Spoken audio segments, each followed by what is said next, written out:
नमस्कार दोस्तों, स्वागत है आपका हमारे चैनल पर। तो हमारी आज की कहानी है स्वर्ग से वापसी, गोनू झा की कहानी।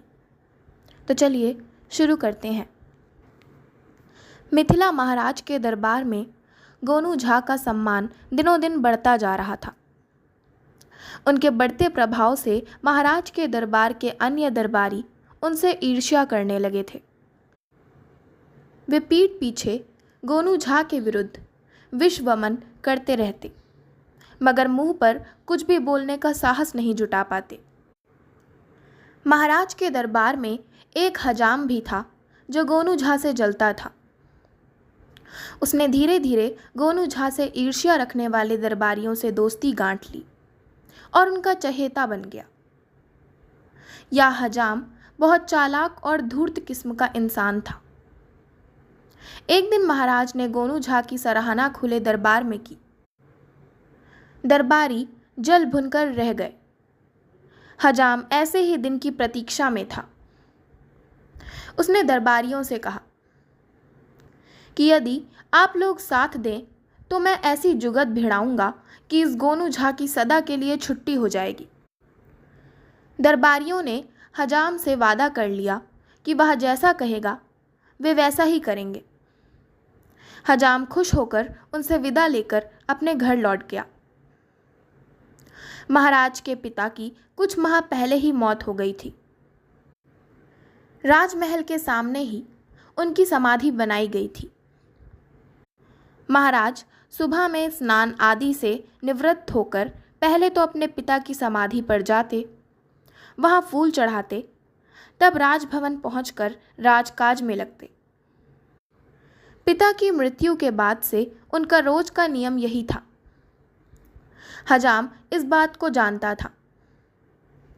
एक दिन जब महाराज समाधि स्थल पुष्प अर्पित करने पहुंचे तो देखा कि एक कागज मुड़ा हुआ समाधि पर रखा हुआ है। उन्होंने उस कागज को उठाया और खोला तो पाया कि वह कागज कुछ और नहीं, पत्र है। यह पत्र उनको ही संबोधित कर लिखा गया है। पत्र का मजमून था कि मेरे पुत्र, मैं जानता हूँ तुम मेरे वियोग से व्यथित हो। अब तुम्हें व्यथित होने की कोई ज़रूरत नहीं है, क्योंकि मुझे स्वर्ग में स्थान मिल गया है। यहाँ मुझे किसी चीज़ की कोई कमी नहीं। कमी तो केवल एक बात की है कि मेरे पास कोई एक अच्छा पंडित नहीं है जो मेरे पूजन कार्य संपन्न कराए। अच्छा होता कि तुम अपने दरबारी गोनू झा को मेरे पास भेज देते। उसके सीधे स्वर्ग आने का तरीका तुम्हें भेज रहा हूं। अपने राज्य के पूर्वी शमशान के टीले पर तुम गोनू झा को बैठाकर उस पर 2 खेतों के पुआल डलवाकर आग लगवा दो। पवित्र अग्नि की लौ और धुएं के साथ तत्काल उसकी आत्मा को सीधे स्वर्ग में प्रवेश मिल जाएगा। यह कार्य तुम यथाशीघ्र संपन्न कराओ। तुम्हारा पिता। पत्र पढ़कर महाराज असमंजस में पड़ गए। ओह, ऐसा कैसे हो सकता है? अब तक कभी सुना नहीं, न देखा कहीं। क्या स्वर्ग से कोई पत्र आ सकता है मृत्यु लोक में? उलझन में पड़े महाराज दरबार में आए। उन्हें चिंतित देखकर दरबारियों ने पूछा, क्या बात है महाराज, आप कुछ चिंता में हैं? महाराज ने कहा, एक सवाल मेरे मन में उमड़ घुमड़ रहा है कि क्या स्वर्ग से कोई पत्र मृत्यु लोक में आ सकता है? दरबारियों में बैठा हजाम बोला, क्यों नहीं महाराज, स्वर्ग लोक में देव योनि है जिसके लिए कुछ भी संभव है।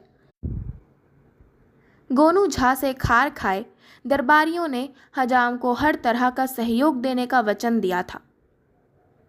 इसलिए उन लोगों ने संवेद स्वर में कहा, संभव है महाराज, संभव है। तब महाराज ने समाधि पर पत्र मिलने की घटना दरबार में सुनाई और अपने पिता का पत्र भी पढ़कर सुनाया। गोनू झा समझ गए कि वे बुरी तरह फंस गए हैं, इसलिए उन्होंने खुद ही उठकर कहा, महाराज, मैं स्वर्गारोहण के लिए तैयार हूँ, मगर मुझे 3 माह का समय चाहिए। महाराज मान गए। 3 माह के बाद गोनू झा पूर्वी शमशान के टीले पर पहुंचे। उन पर पुआल लादा गया और आग लगा दी गई। आग 3 दिनों तक सुलगती रही। लोगों ने मान लिया कि गोनू झा का स्वर्गारोहण हो गया है। दरबारी खुश थे, किंतु महाराज दुखी। इस घटना के ठीक 3 माह बाद महाराज के दरबार में गोनू झा ने मुस्कुराते हुए प्रवेश किया। सभी आश्चर्यचकित रह गए। महाराज चौंक कर सिंहासन से उठ खड़े हुए कि कहीं वे स्वप्न तो नहीं देख रहे। लेकिन गोनू झा का आना सच था, सपना नहीं। गोनू झा ने ऊंची आवाज में कहा, महाराज की जय हो। स्वर्ग में आपके पिता कुशल हैं और उन्होंने मुझे इस पत्र के साथ धरती पर भेज दिया है। महाराज ने पत्र लिया और ऊंची आवाज में पढ़ने लगे, ताकि दरबारी भी बड़े महाराज के पत्र का विवरण जान ले।